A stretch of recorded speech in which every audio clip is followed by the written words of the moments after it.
जय माता दी दोस्तों, स्वागत है आप सभी का एक बार फिर से। माँ भगवती आप और आपके परिवार पर अपनी कृपा दृष्टि सदा सर्वदा बनाए रखें। दोस्तों, यदि आप अपने जीवन में सुख समृद्धि चाहते हैं, धन वैभव चाहते हैं, अपने जीवन के हर क्षेत्र में सफलता पाना चाहते हैं, व्यापार में तरक्की चाहते हैं, नौकरी में प्रमोशन चाहते हैं, अपने बच्चों का भविष्य उज्जवल बनाना चाहते हैं, तो आप बिल्कुल सही चैनल पर आए हैं। यदि आप पहली बार हमारे इस चैनल पर आए हैं तो चैनल को सब्सक्राइब करके बेल आइकन जरूर दबाइएगा। दोस्तों, हमारे जीवन में वास्तुशास्त्र का महत्व बहुत अधिक होता है।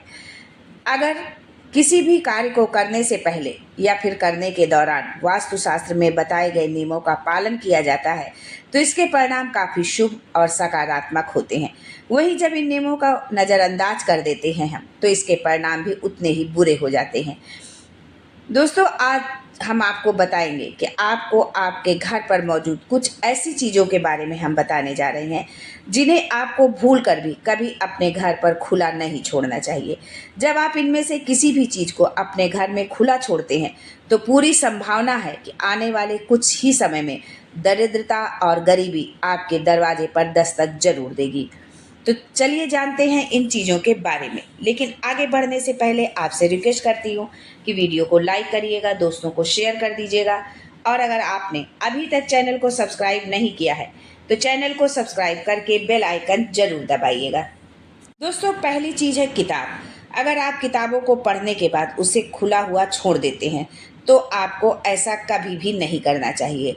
वास्तुशास्त्र में इसे काफ़ी गलत बताया गया है। शास्त्र के अनुसार किताबों को बुद्ध से जोड़कर देखा जाता है, जिस वजह से ये बुद्धि और वाणी के कारक के तौर पर भी जाना जाता है। आपको अपने घर पर कभी भी किताबों को खोलकर नहीं रखना चाहिए। जब आप ऐसा करते हैं तो आपका बुद्ध कमज़ोर हो जाता है। अक्सर हम देखते हैं कि हमारे बच्चे या बड़े यदि कोई पुस्तक पढ़ रहे हैं या कुछ भी पढ़ रहे हैं तो पढ़ते पढ़ते वहीं बगल में छूट जाता है, हाथ से नींद आ जाती है और वो सो जाते हैं और पुस्तक वैसी की वैसी पड़ी रह जाती है।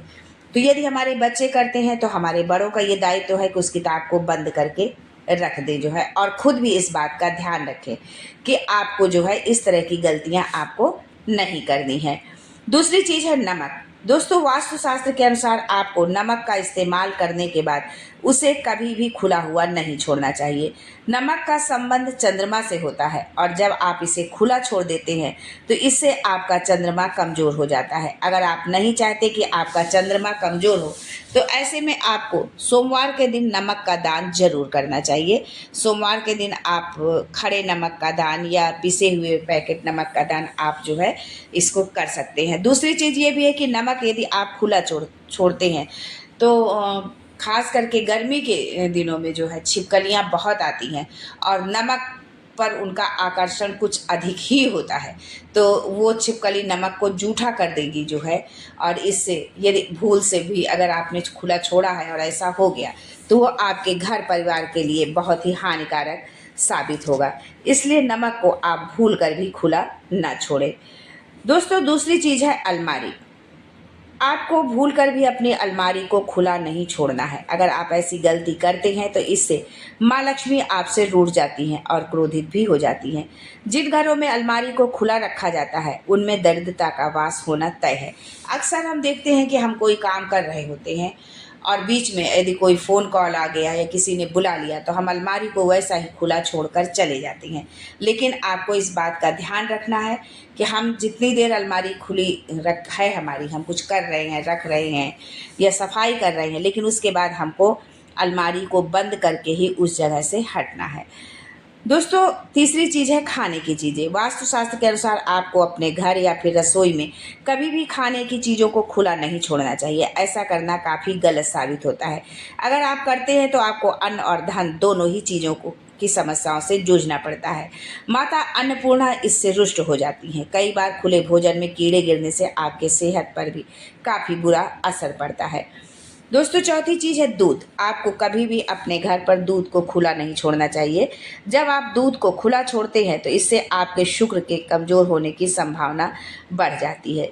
जब ऐसा होता है तो आपको सेहत और आर्थिक दोनों ही तरह से नुकसान झेलना पड़ता है। दोस्तों, ये छोटी छोटी चीज़ें थी जो हमारे आदत में होनी चाहिए।